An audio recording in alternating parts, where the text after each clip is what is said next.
C'est ici qu'ils viennent en randonnée et traversent chaque jour la savane. Des riverains, mais aussi des habitants des environs, voient leur paysage se transformer de manière radicale et ne sont pas d'accord avec ce projet de construction d'habitation.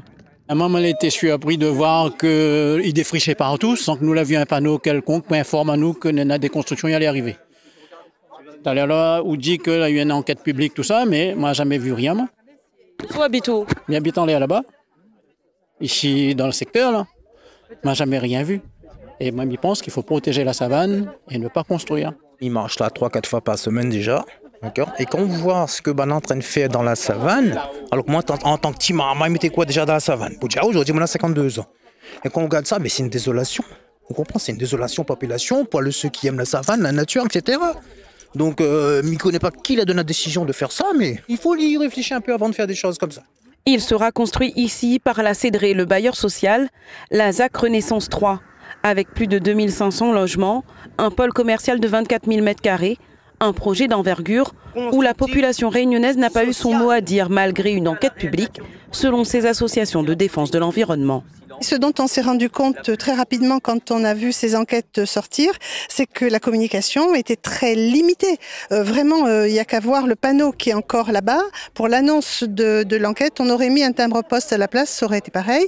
Et dans la presse, on s'est contenté du strict minimum légal pour informer la population. Donc, ces enquêtes publiques n'ont pas révélé véritablement les prises de position, non seulement de la population de Plateau-Cailloux, mais de la population à La Réunion qui fréquente cette savane. Différents mouvements populaires de citoyens se sont élevés pour stopper ce chantier pharaonique. Là, ça te demande concrètement qu'il arrête le chantier ou bien on veut continuer? Arrêter le chantier et puis discutons. On n'est pas là pour de la violence ou autre, on est là pour discuter avec les pouvoirs publics, se concerter pour offrir d'autres solutions à la population rayonnaise. L'idée principale, c'est d'arrêter ce projet, d'arrêter cette folie de détruire 90 hectares de savane. Nous, on essaye de mettre en avant cette valeur, la valeur de la savane dans son entièreté, y compris ces 90 hectares. Et peu importe les décisions arbitraires qui ont été prises il y a des années sur la décision qui concerne l'urbanisation.